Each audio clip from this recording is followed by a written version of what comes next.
Well, if you're a kid, I'm sorry. So this article is about kids doing a lot better when schools ban smartphones.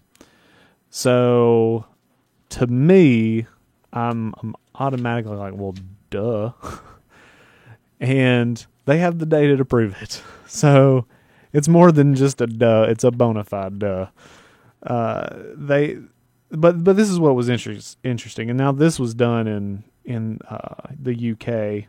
And they did 130,000 students, and they found that banning now this is phones. It's not saying just any smart device, which I think this would translate into just any of these smart devices.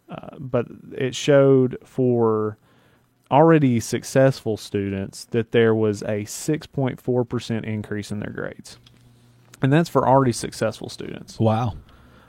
So I mean that's half a letter, over a half a letter grade. So it could take you from being a, B student to an A- student.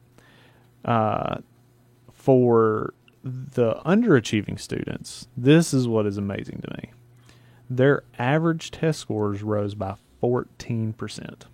And that was already underachieving students. 14%. And what the opinions on that is that if you're already underachieving, you're already going to be more easily distracted. So if you put some device, in this case, particularly smartphones, but I would argue if you put a device in a child's hands that's underachieving and give them free rein with it, they are going to distract themselves, plain and simple. So if you take that device out of their hand, on average, you're going to see a 14% increase. And a lot of this goes to just engaging the students in general. I would say you probably could do that about anything. Well, yeah. I mean, if they've got something that is a distraction. I know. It's a distraction to them as far as getting in the way of visual. Yeah. Keeping eye contact is certainly one thing that a teacher tries to do. Eye contact on them, or eye contact on the book, or whatever they're talking about, the board, whatever. Well, I mean, that makes me think of the 1950s where the thing was, I guess it wouldn't have been the 50s. Well, it could have been the 50s. Like the comic book, slipped into the book that they're supposed to be looking at. Oh, yes. That's their distraction. I mean, they're paying a whole lot of attention to that comic book. Yes. My point is that it's tech now. Yeah. A technology thing, but it could have been a magazine. It could have been. It was something different before. Admittedly younger, I daydreamed. There's no question I daydreamed in class because I wanted to be anywhere but inside that classroom. Yeah. But, the data shows. They took that smartphone away, and I would say mostly what they were doing is probably texting or staying online, stuff you could do with an iPad or an Android tablet, right. Stuff that I would argue these tech companies are pushing into education. That if you take that out of their hands, these underachieving students, that's 14%. That is huge. That is the difference between right there on the edge of a D and a C student. Right. Well, now I'm sure some would argue that the 1-to-1, as they call it, is not the same thing as bring your own device, which I know it's not, but what I know at the Jacksonville school system, they can't have a phone out. Yeah. The only device they could ever have out is the iPad. The lockdown iPad, which I've got different views on it. I see good in it, and I see where I don't know what we're using it for. Well, that's the problem. I will say this, and I do not have a child yet in the Jacksonville school system. Yeah. But I am a taxpayer. Right.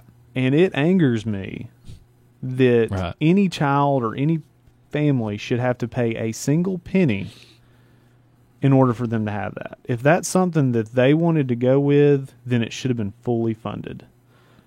Because I understand that argument, but I'm just talking about from the specific usability of it in the classroom. Yeah. Well, I mean, I understand that, but this brought me off on a tangent. Then I've got to get up on my soapbox. Is that I am a taxpayer, and if that meant charging me $10 more a month in my property tax for the city or something, I would be fine with that. Granted, I don't agree with the decision that they made, but they made it, and those underachieving children statistically are the lower earning children of lower earning families. I would want to see them not have to pay a penny for that. Well, and I'm sure there was some. I can't answer that question. Yeah, I'm just soapbox. I'm done, I guess. Keep hitting this microphone. But I'm just saying that should have been fully funded, and it needs to be fully funded in the future. But yeah, so that's what that. And then now this is data, and it didn't say who collected the data, so I couldn't go and search to see if they had some type of right of economic gain from this. And that's always what I look at. It's right. Like, well, who conducted this study? Right. Follow the money. Oh, Apple conducted this study, and they say there's a 20% increase in grades in the classroom if you put an iPad in everyone's hands. It's like, well, let's get somebody that's unbiased, independent. Well, I understand. Make sure that they're too. really independent. Philip Morris says smoking does not cause cancer. It's the same thing. I mean, you think, well, it's not giving me, but it's possibly destroying. And I'm not against technology being used at all, but and I understand we've got to do some experimentation to see if it will work. But I just think this is couldn't we have used smaller control groups? Well, that's one thing I had. I would have liked to have seen a gradual